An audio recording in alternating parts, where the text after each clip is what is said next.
Hello, and welcome to the second episode of Vine and Corgo Talk About Mucor. Still not a real name, but still here We'll get nonetheless. one. No, we won't, and that's okay. Maybe. It's fine if we don't. But today, Who cares? that is true. Just the name. Today, it's just the whole branding of our show. Who cares? It's nothing important.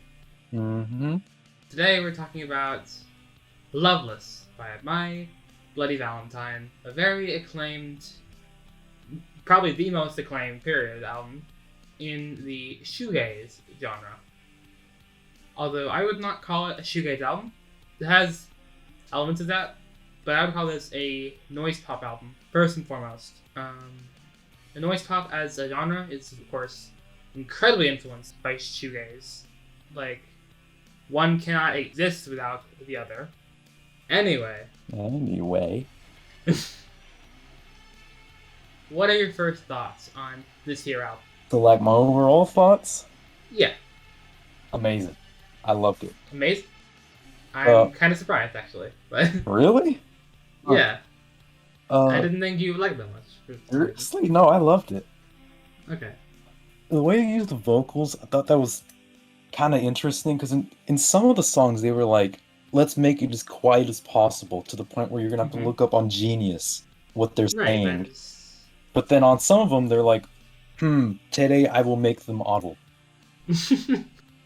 One of the main facets of shoegaze as a genre is turning down the vocals in the mix to the point where you can no longer really make out full words, or especially full lyrics. Yeah, I was starting to think they were using it as more of like an instrument than anything. Yeah, absolutely. That is the term for it, is using vocals as an instrument. Okay. You're a smart fellow. You're catching on. The vocals are just the icing on this cake. As like a track list overall, I very much enjoyed every single song except two of them, which I don't know if that's okay to say which ones they are right now. I don't think I'm going to. Watch to find out. Watch until the end. 100 I have 3 new songs added to my playlist. Damn, I am. For our viewers at home, that is a very high honor. That is a very high honor. Corgo. If it sounds good, I put it on there. Not just any song can do that. It's very... Very prestigious.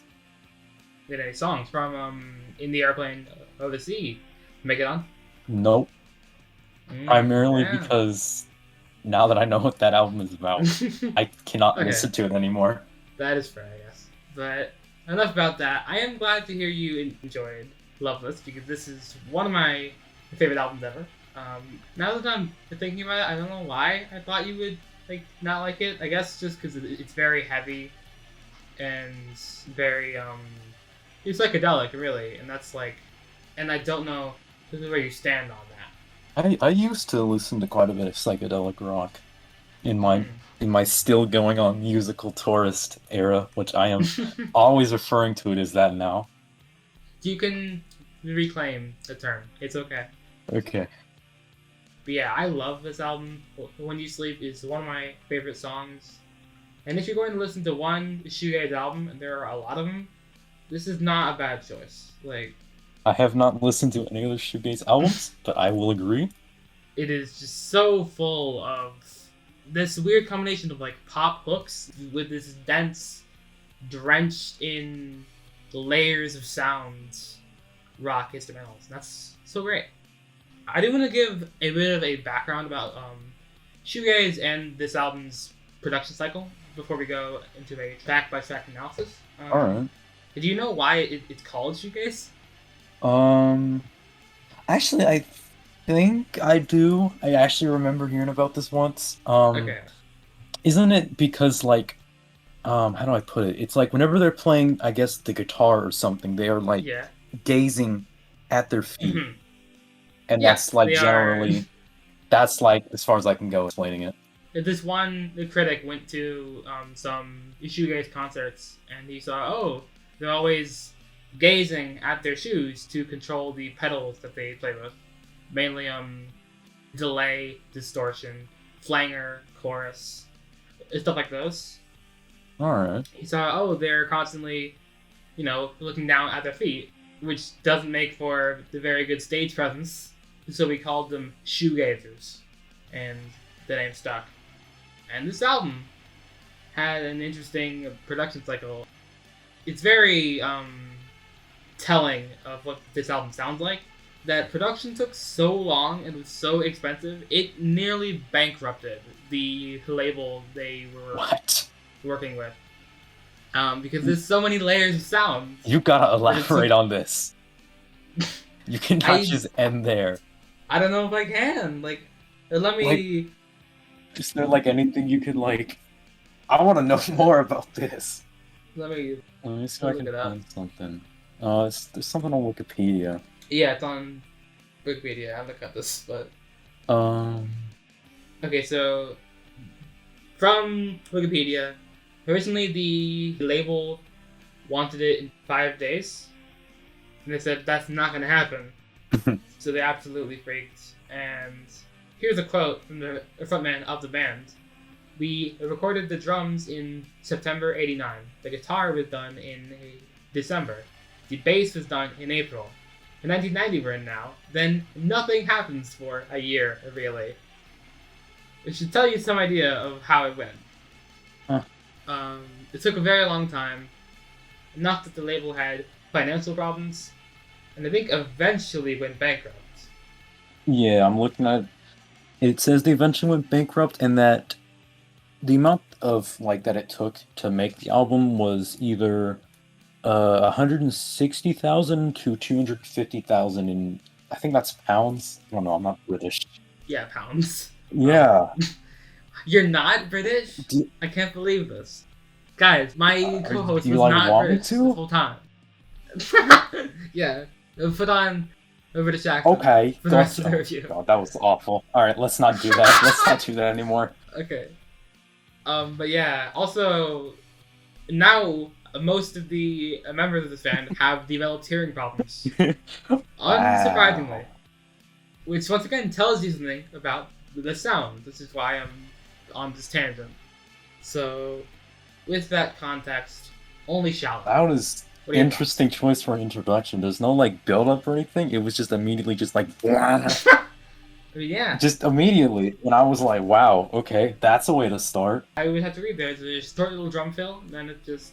Yeah, it's just 2 seconds and it's nah. And then guitar, and then we get a section of that, followed by the vocals kicking in. I'd also like to say this is by far the loudest out of all of them. Definitely.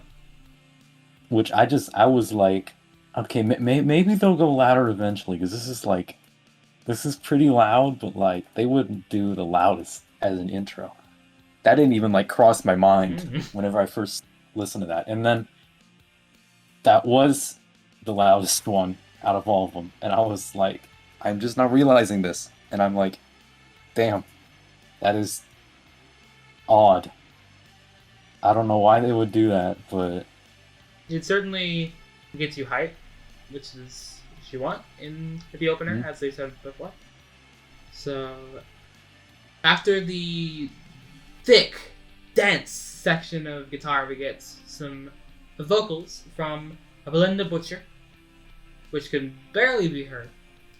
Most certainly can barely be understood. And that makes the whole thing sort of ethereal. It's like you're falling asleep and you're just hearing some words on the edge of your consciousness, which makes it all very dreamlike. A good way to put it. It's they're saying something. You can obviously tell, yes, they're saying something. Words. That is vocals. That is a word, and that's another word there. But you're I don't know what that word is. Absolutely. I don't know what any of these words are. And that's cool. It is very cool. It's a production choice like any other, and they stick to it the whole duration of this album, which I think was a smart move. I think you said it they sort of wean off it at some points, but... Yeah, there's 1 or 2 songs where they're nah, we're not doing it. I think it's to a lesser extent, maybe, but it's always kind of there in the background. I mean, like, it's not like completely clear. Right. They could have obviously made it clearer. Yeah, it's never clear. But I mean, that's kind of has to happen with this kind of genre, I feel like. I guess.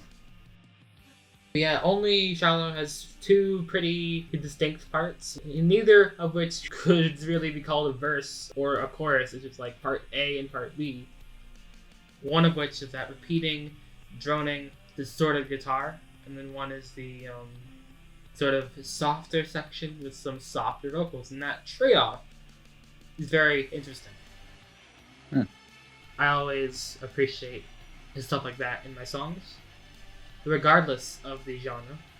That's certainly a thing here. Only Shallow was one of the singles before this album came out. I think because this band had been around for a while and actually had like fans. And from here we go on to two tracks. I want to say, okay, Loomer, I might have to listen to it again, but I feel like it is the calmest one out of all of them. I might be wrong. I don't know about calm, man. I don't know. Okay, well, if we are talking compared to every single other song in this album, I guess. None of the songs here are calm. I just mean like... This is usually a mean word, but it's very stationary. It doesn't really progress, and that's okay. It has like... It's one moment, and it sort of lives in that. But I wouldn't call it calm. It makes me very on edge. Like, well, if this was the only album in the world, I feel like this would be the calmest song in the world, I guess. Okay. I can kind of see that. I do like Loomer a lot, I should say. It's an amazing track. Once again, these like layers and layers of guitar here. As you can see on the cover, which has like... Now, what was that? The cover?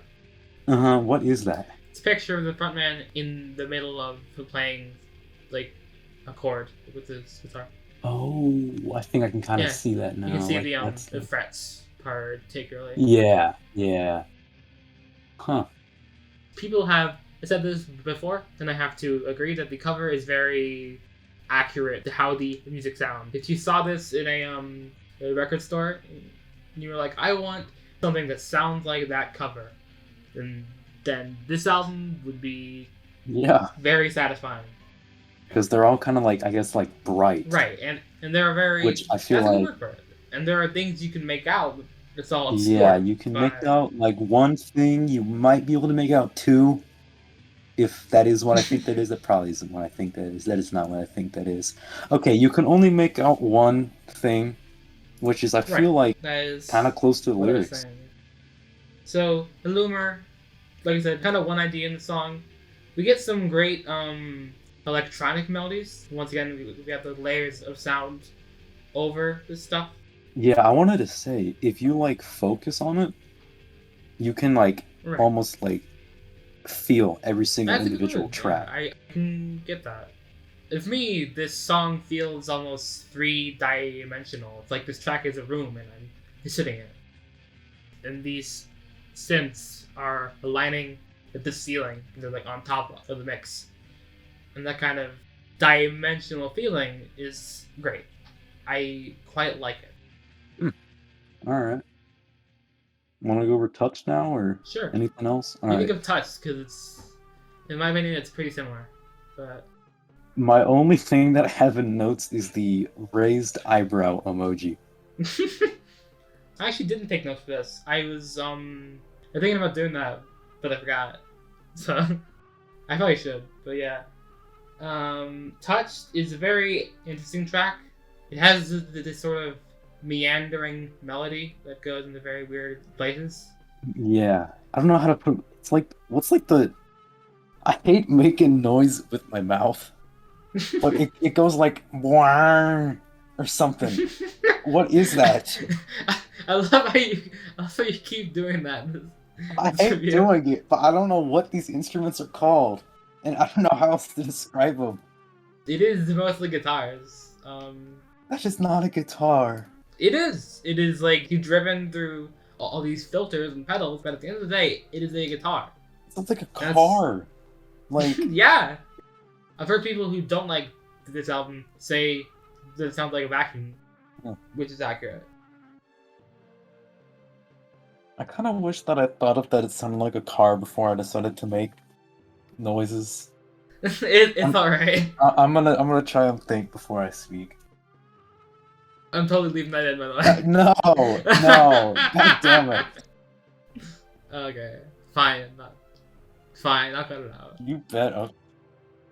Anyway, Touched, great track. I like the almost like orchestral second part of it, which is very a dreamlike. I feel like I'm just floating in this very weird diversion. This album makes me think of night, and this is like one case of it where it's like I'm just like walking alone in the dark with this song to guide me. And that's how it makes me feel. Okay, so what I want to say is that it kind of reminded me of something out of like a Zelda game. That part, not the first part, the car engine, not the car engine part, but like that second part, the part that you're talking about. It's like just like that melody that plays. It kind of reminds me of something like a Zelda game. It has a similar fantastical tone, so I get what you mean by that, yeah. Touched, pretty short track, but it's as long as it needs to be. That is a fair point. Which kind of leads into the next track, in my personal opinion. To Hear Knows When. What? No, really? Do you think this song's too long? Because if so, I would have to disagree. But I don't know. I mean, I just feel like after about, I want to say, 4-minute mark, it's just like that, the instrumental, I feel like. Oh, the outro? I think it's the outro. I just feel like it just doesn't change. There's just nothing different about it, and it just kind of... I like the outro a lot. After the journey that the main track takes you on, this is your little parting goodbye, and there are a few of these throughout the album. I think there is one on Only Shallow, actually, which is like...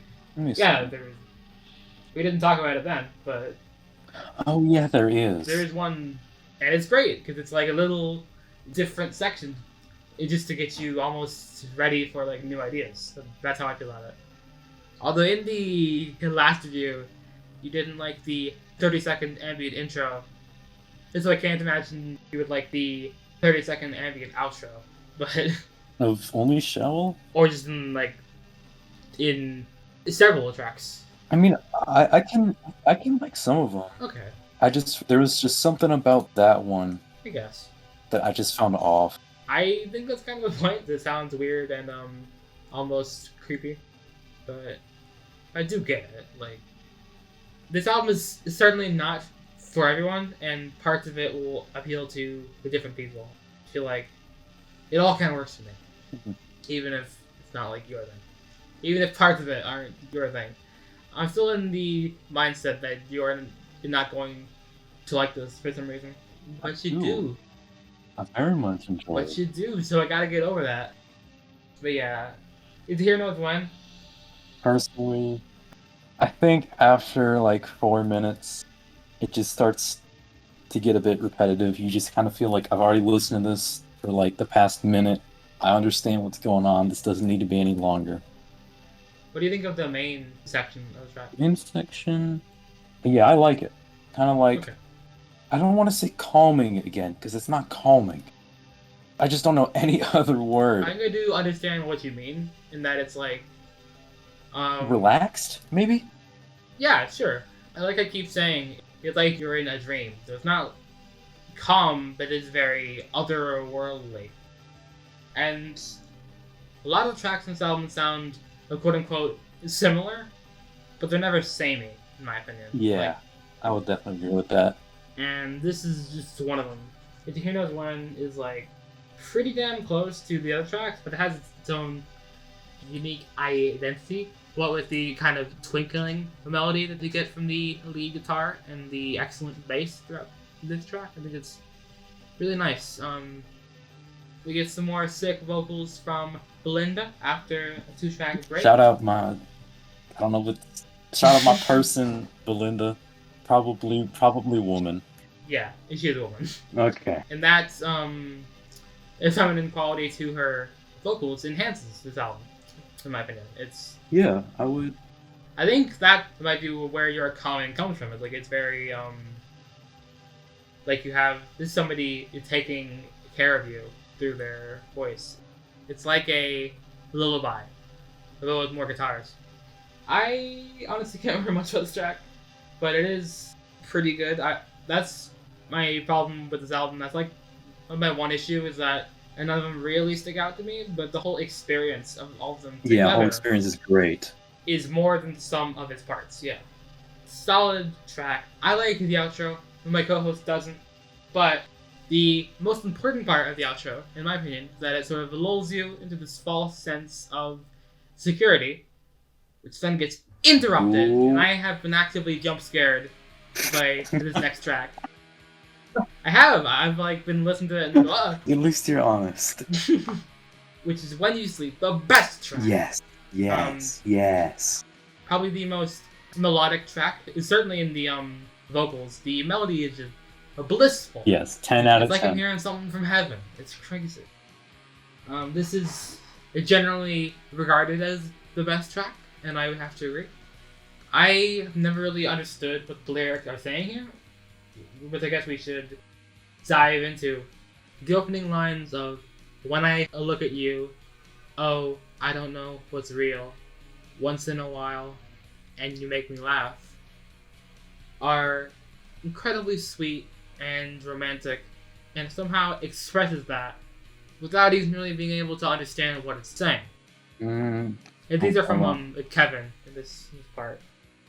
Like I said, right on the edge of your consciousness, you hear this, and it's just so great. It's like a lover telling you everything they enjoy about you, and it's just so incredibly sweet without being able to understand what he's saying. That's fair. I understand. What do you think of this track, Corgo? Amazing song. Part one of this hit the Corgo degree of quality. Added to my playlist. Ooh, it's an amazing song. It's the first time where the lyrics are like somewhat hearable, although that doesn't like make it extremely better, and that's not the entire reason I added it to the playlist. Right. I've always heard it as "When I look at you, oh, so I wouldn't really call it illegible. But well, it is significantly more audible. It is more intelligible, but that's a pretty low bar. Well, okay, at least your average person might be able to make it out. That is fair. As my co-host said, that is not a problem to this album. Far from it. It is one of its strengths that it was willing to do something as unique as this. Yeah, I want to say that it's probably like more than likely the first time I've ever seen or like heard an album do that, and it is very cool. Normally, with your vocals, you center them in the mix. You sort of bring them up, you make them stand out. That's what your main songs live on. And here, it's showing that no, it's just part of the sound. It is just one element in this. Like I said, it is just the icing on a cake. And if you have a shitty cake, the icing is not going to make it better. That is true here, but the cake is great. I don't know why I like that metaphor so much, but that reminds me of the time in middle school whenever we had to make cupcakes and feed them to the teachers. Oh my god! And my group forgot to add the sugar. And fun fact, sugarless cupcakes taste awful. Alright. Anyway, we're not. Okay, anyways, that was a fun diversion. But yeah, I just love this song, man. It makes me feel enveloped in like a womb where everything is soft yet is somehow incredibly deep. Like, it's so nice to listen to despite being so intentionally strange and hard and almost abrasive with its like distorted guitars, but not quite. I would agree that this is, I don't know how to put it, but it feels more upbeat than the rest, even though they sound like very similar. It just has like a more like upbeat feeling to it. It's more dream pop, honestly, which is like Dream Pop, and for those who are unaware, is a similar genre to shoegaze, but instead of like harsh clashing of guitars like you have in Only Shallow, you have softer sounds with more focus on the vocals usually, and this song is the exemplifying example on this album of that. Yeah. This word doesn't really fit with it, but like the instrumental feels more like kind, I guess. That's a good word. I like it. It's like it's just waiting for you to give in to the sounds, and once you do, you are rewarded with an excellent experience. I'm talking very like prosefully because it's hard to really explain what makes a song work without just saying it sounds nice. Like smiley face. But it's just everything I want. Like, it's hard to really overstate how much the song does and how effortless it makes it all seem. Like I said, there's so much work and time and money went into the song. And it sounds like and not even that. It takes a lot of money to sound this cheap, and that's a good thing. That is a very interesting way to put it. How do you say that? So that was When You Sleep. Best track. Great track. Amazing track. Leads very nicely with a sweet fade out into I Only Said, whose main aspect that really sticks out to me is its synth line, which it leads it. It sort of bounces up and down, almost playfully, and it's just really nice. It's like an old experience, just waiting for you to remember it. We got some nice lyrics here, even if they're hard to really understand, and it's just a nice little drop of atmosphere in the ocean of this album. That is what I was gonna say. This was the first track that I was just like thinking about atmosphere with. Out of all of them, I don't know, this was the first one that made me feel like I could just close my eyes, just like sway my head with it, and just chill out with. Nice. Those are good songs. Songs that you can just like have a nice time to. Yeah. You can just like zone out to them. Right. I mainly get that with ambient songs, but songs that can replicate that feeling in other genres are always things I look forward to. That's probably why I like the shoegaze so much, is that it's just that with like a lot of them you can just like zone out. Because a lot of ambient is very like sparse, and shoegaze is the exact opposite, but it's almost like a horseshoe. Like they accomplish the same goal with the absolute opposite methods of approach. Like compared to shoegaze or compared to ambient? Yeah, like shoegaze takes so many layers of the guitar and synth and drums and bass and all that stuff. Yeah, like very energetic. Whereas ambient can sometimes just be like a few layers of electronics, and they accomplish the same thing. At least the good examples in both genres accomplish the same thing for me. Alright, I also have a question. I felt like it's not like horribly, it's only like a little bit. Did you feel like it got a little bit repetitive near the end? Not like a minute left, maybe like 30 seconds left. I felt like... I don't know, it kind of ramps up naturally, I feel. The like sub-melody of the guitars becomes more engaged at that point, and so it does have a change, even if it's pretty subtle and gradual. So I don't really feel like that repetitive. I'll be honest, I don't really feel that about any song here. Really? But I do get where you're coming from. I will say that was the last one that I felt like was a bit repetitive. Okay. Good. And finally, you have some good opinions. Okay. I kid. I just like making fun of you. I know. That is why I brought you on. That is why you invited me. You just hate me. Okay, I get it. I do. I fucking hate your guts, dude. The Coming Alone. Oh my god. The Coming Alone, good track. Has a sort of duopoly in its main leading instrument, I feel. Like you have these very imposing synths along with a relatively downbeat guitar presence.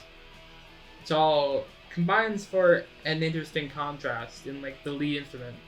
What do you think of it? Yeah, I like that part. Okay. I feel like what really settles in the repetitiveness for me is like that I'm not making the noise. I've already done it twice. I'm Okay. not doing it 3 times. The main like high pitched, I don't know, like squealing noise almost. Yeah, sure, that's fair. So, would you say you need that sort of abrasion to make it like work for you? Whereas if it doesn't have that, it just like gets repetitive. No, I feel like it's the opposite for me because I feel like Oh really? I don't know. I feel like I can zone out to that guess like background noise, and that helps to make it feel like it's a lot less repetitive.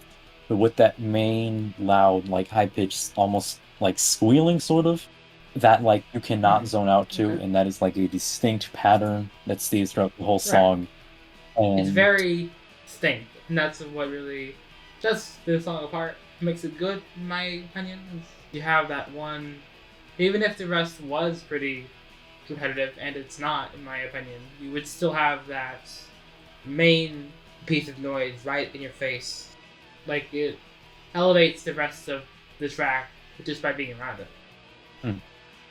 all right, next track maybe, or anything else to say? Okay. It's sometimes probably my second favorite track, honestly. I just love the atmosphere it brings. It, like, almost, I have cried to the song before. I'll be honest with you. I feel like this is the most different out of the entire album because I feel like Right. if we compare every single other song, they all are kind of similar. In a good way. Yeah, In a good way. I'm not saying that's like a bad thing. Yeah. But this one is just like completely different. Right. It's very out there. I think it's just soul guitar. Basically, well, not soul guitar, but like, it's very layered. So you still have that, like, there is more going on, but because it is comparatively less, it feels a lot more, it's stripped back.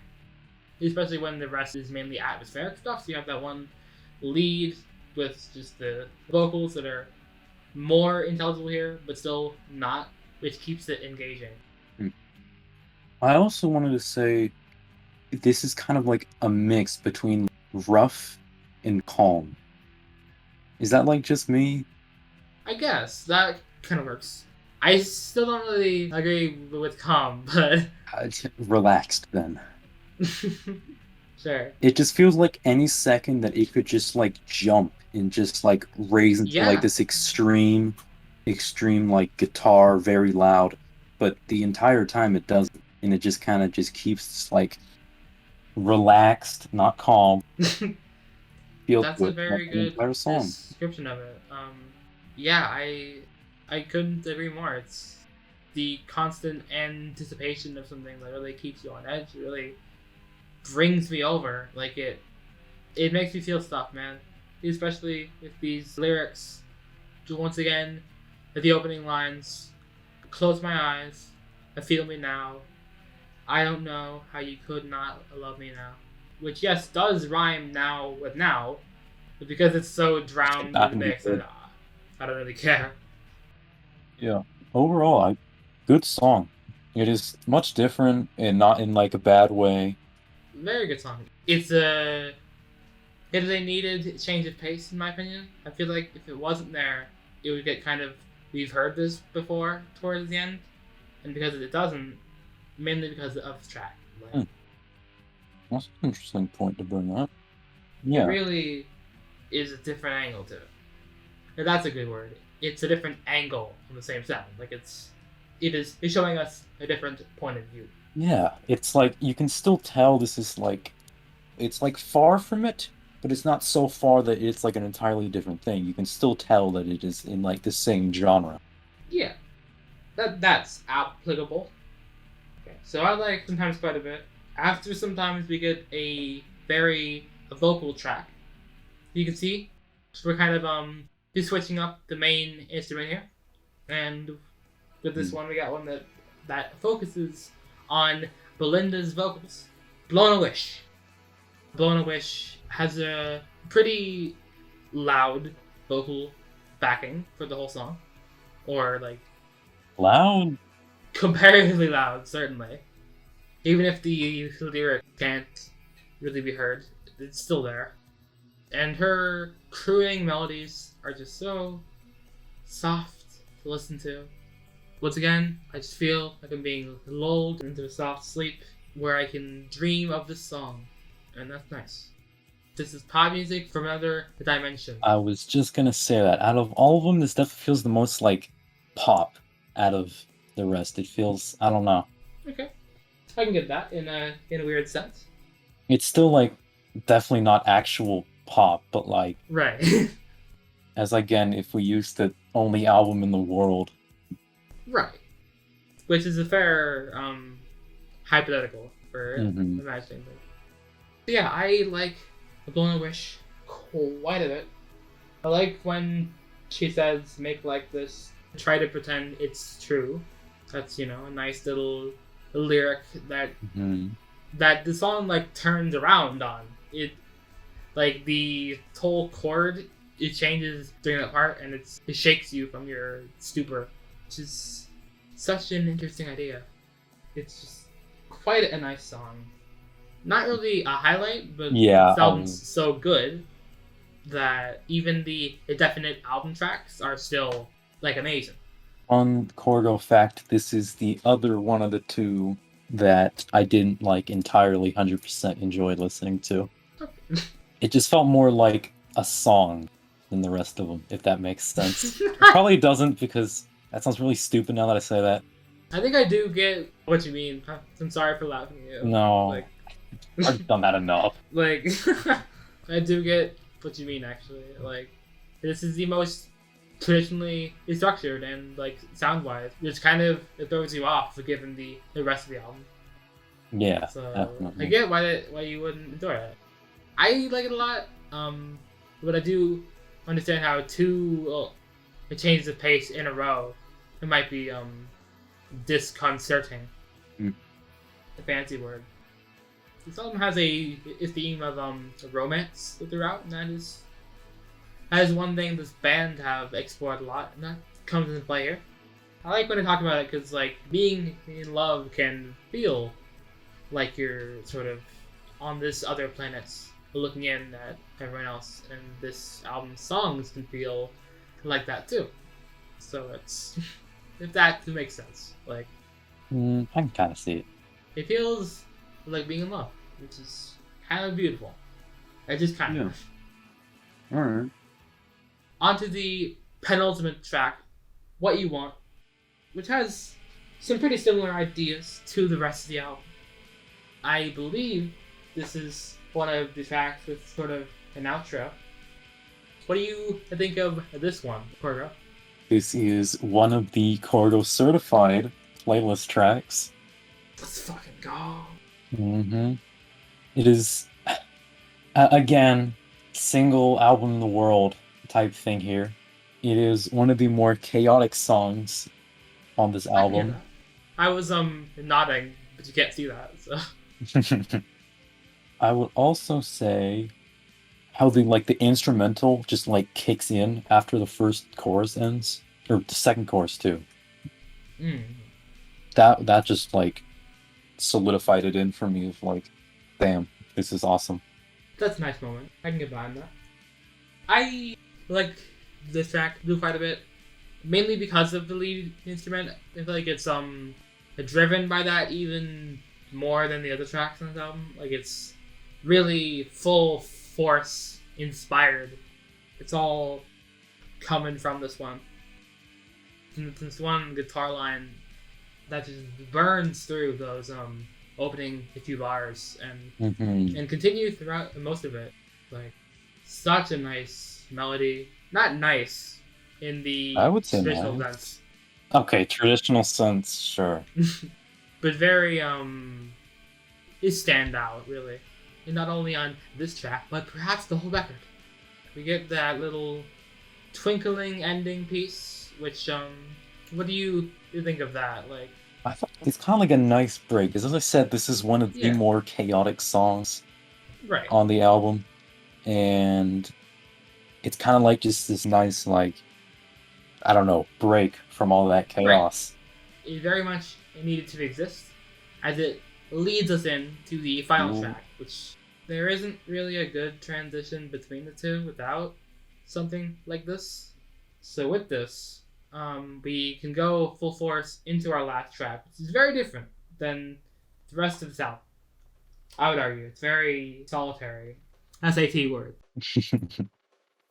And a big part of that is the chorus, which is this nice repeating loop that I have always felt almost inspired by. Like, I feel like it is a wonderful energy to end an album on, because it makes me feel like there are good things to come.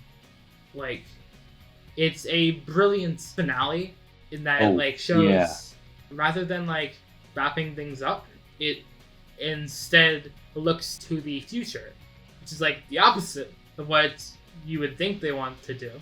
But it all works. It all checks out in a very unique way.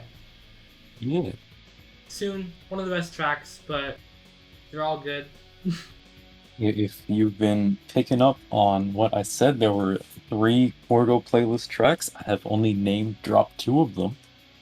So I'm not saying that this one was one of the ones that I put on my playlist, but it was one of the ones that I put on my playlist.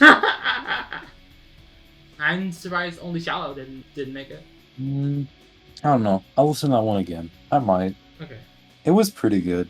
So, in your opinion, it like really picks up towards the end.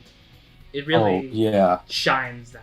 I was in like the first like 20 seconds, whenever I was listening to it, I was like, damn, this bangs. Whenever it was like just the drums and I don't know what that other thing is. In which track? In Soon. Oh, that's like, listen. Okay, yeah. Thanks, Elvis. Yeah, at that first, it was whenever it was like just those 2 and maybe some other stuff in the background that I don't know about. It was just mainly those 2. I was like, wow, this bangs. And then they were like, let's bring in a guitar. What are your thoughts? And I'm like, my thoughts are that this is banging. It's just more. Okay. I was legitimately like, God damn! They did not need to do that. You were having a conversation with the band members. Yeah. Soon. Excellent track. Yeah. An excellent closer, really. Definitely. It showed you to the door while making sure you know that good things are to come from this band. And they weren't. This band almost immediately broke up after the release of this album. Because they spent so much, I'm guessing. That was part of it. But thankfully they have reunited. They released a new album in 2013, which is actually very good. I would check it out. It's a very cool continuation of their sound. If you remind me. Okay. And this month they actually like the last month, just recently they reissued all their stuff on vinyl. They put all their stuff on streaming, so it's like they are still an active band now, even if they broke up 30 years ago. Are they still planning to make more music, or like? I don't know. I have like no idea. All right. What are your final thoughts on this year record? Final thoughts. I keep saying that. Very good. I guess, although this will take like literally 1 second to do, should we now go to the tier list, or not really tier list, but like the list, ranking, the ranked list. We can. I think we both agree on our ranking, that being that it is better than In the Airplane of the Sea. Yes, definitely. I am less cocksure, but but I did enjoy Neutral and Milk Hotel more than you. Yeah, you did. But yeah, Loveless, really solid album. It is currently the number 5 album of all time on RageMusic.com. Very much deserved. I don't know if it's like wholly deserved. There are better albums, but I can see why it's there. So that's probably a solid compliment to its artistry. Check it out if you get a chance. Yeah, definitely. I would agree. If you have not heard but this you probably yet. already have. So. But if you haven't. Yeah. Thanks for listening. Like, comment, rate 5 stars. We'll be back sometime in the future. And thanks for doing this all the way through, like a real fan. Unlike those fakers who put it after the Corgo who started making the car noises. Well, then just don't put that in. Then just don't put that in. I'm totally leaving that in. Okay. Okay, bye. See ya.